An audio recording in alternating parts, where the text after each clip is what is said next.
आज हम सभी लोग यहाँ इस वीडियो के माध्यम से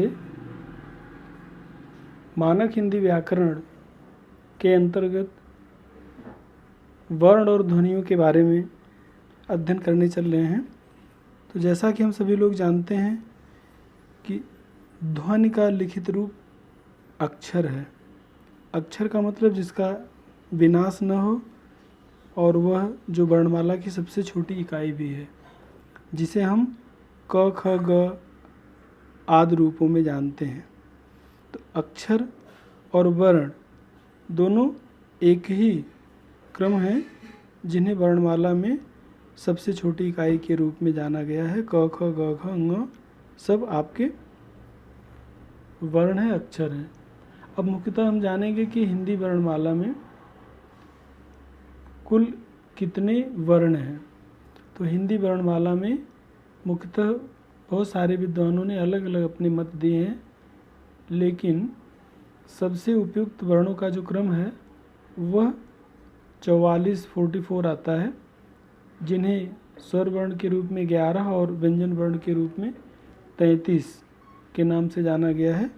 तो इस तरह स्वर वर्ण 11 हैं, जिन्हें हम ह्रस्व और दीर्घ दो रूपों में विभाजित करते हैं। ह्रस्व का मतलब जिनके उच्चारण में श्वास वायु कम से कम मुँह से निकलती है, और दीर्घ का मतलब जिनके उच्चारण में श्वास वायु ज़्यादा मुँह से निकलती है। अब ये स्वर वर्ण हैं अ, आ, ई, उ, री, ए, ओ, 11 स्वर वर्ण हैं। तो इनको हम उच्चारण स्थान के उच्चारण के अनुसार ही इनके ह्रस्व और दीर्घ रूप जान लेते हैं, जैसे ओ, ई, उ, री, ए, ओ ह्रस्व हो गए। और इसके अलावा जिन पर हम 23 शब्दों के बोलते हैं, आ, ई, उ, ए, ओ, ये आपके दीर्घ स्वर हो गए। और इन्हीं के साथ जो हमारे 33 व्यंजन वर्ण हैं, इनकी संख्या 33 है, जिन्हें हम स्पर्श व्यंजन, अंतस्थ व्यंजन और ऊष्म व्यंजन के रूप में जानते हैं। तो अंतस्थ व्यंजन जो कवर्ग, चवर्ग, टवर्ग, तवर्ग, पवर्ग, जिसमें 25 व्यंजन आपके कवर्ग से लेकर के पवर्ग तक आपके स्पर्श व्यंजन के अंतर्गत आते हैं। और अंतस्थ व्यंजन जिसमें य, र, ल, व 4 आपके अंतस्थ व्यंजन हो जाएंगे, और स, ख, स, ह, तो तालव्य स, दंत स, मूर्धन्य स और ह जो है ऊष्म व्यंजन है। और वर्णमाला का जो 5वां अक्षर है य, म, ङ, ड़, न, ये 5 आपके अनुनासिक हो गए। अब स्वर वर्ण को अगर हम देखें तो जिनके उच्चारण में हवा अबाध गति से मुख के बाहर निकलती है, वह मुख्यतः स्वर वर्ण की ध्वनियाँ हैं। मुख्यतः हम कह सकते हैं कि स्वर का स्वतंत्र उच्चारण किया जा सकता है। सभी स्वर अल्प प्राण होते हैं और सभी स्वर घोष वर्ण के अंतर्गत आते हैं। अब अल्प प्राण और महाप्राण देखें। अल्प प्राण मतलब वर्णमाला का जो तीसरा, पांचवा और पहला क्रम है, पहला, तीसरा और पांचवा अल्प प्राण हो गया, और वर्णमाला का दूसरा और चौथा जो है वह महाप्राण हो गया। अल्प प्राण मतलब जिनके उच्चारण में श्वास वायु कम दबाव के साथ मुंह से बाहर निकल रही है, अल्प प्राण ध्वनि हो गई।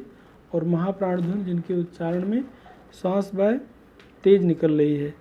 तो वर्णमाला का पहला, तीसरा, पांचवा क, ग और ङ, ये आपके अल्प प्राण हो गए। और दूसरा और चौथा ख और घ महाप्राण हो गए। इसी तरह घोष और अघोष वर्ण है। तो घोष का मतलब जिनके प्रत्येक वर्ण का जो पहला और दूसरा वर्ण है यह घोष हो जाएगा, और तीसरा, चौथा, पांचवा वर्ण जो है अघोष।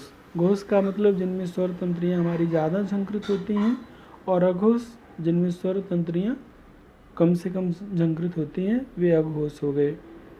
अब इन्हें हम उच्चारण स्थान के रूप में एक अगर सूत्र याद कर लें तो जो हमारी परीक्षा के लिए बहुत महत्वपूर्ण और मायने रखते हैं कि किन वर्णों का उच्चारण स्थान हमारी हर प्रतियोगी परीक्षाओं में पूछा जाता है, तो उसके लिए एक संस्कृत के सूक्त पर आधारित वर्णों का उच्चारण स्थान है। अगर इसे हम थोड़ा सा स्मरण में ला लें तो किसी भी वर्ण के उच्चारण को हम स्पष्ट कर सकते हैं। वह श्लोक सूत्र इस प्रकार है कि अकुह विसर्जनीयानाम कंठ, मतलब अ, क, ख, ग, घ और ह और विसर्ग शब्दों का उच्चारण स्थान कंठ है। इसी तरह ईचु ऐसानाम तालु, ई, च, छ, ज, य और श का उच्चारण स्थान तालु है। ऋटु रसाणाम मूर्धा, री, ट, ठ, ड, ढ, र और जो प बन करके उसकी लाइनिंग करके सा बनता है, सा का उच्चारण स्थान मूर्धा है। अकुह विसर्जनीया नाम कंठ, इचुसा नाम तालु, ऋटु रसाणाम मूर्धा, उपधमानीया नाम ओष्ठो, उ, प, फ, ब, भ का उच्चारण स्थान ओष्ठ है। उपधमानीया नाम ओष्ठो। इयम गणना नाम नासिका, जो वर्णमाला का 5वां अक्षर है, य, म, ङ, ड़ और न, यह नासिक के वर्ण है। इनके उच्चारण में सांस वायु मुंह के साथ साथ नाक से भी निकलती है, इसलिए इन्हें नासिक वर्ण कहा गया है। फिर इयम गणना नाम नासिका, ए दैतो कंठ तालु, ए, ओ का उच्चारण स्थान कंठ तालु है। वकार से दंत उष्ठ, व का उच्चारण स्थान दंत और उष्ठ है। ल का उच्चारण स्थान दंत उष्ठ है।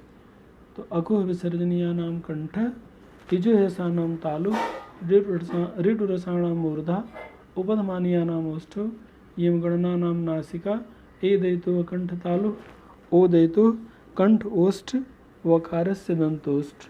तो इस तरह इन वर्णों का उच्चारण स्थान स्पष्ट हो जाता है।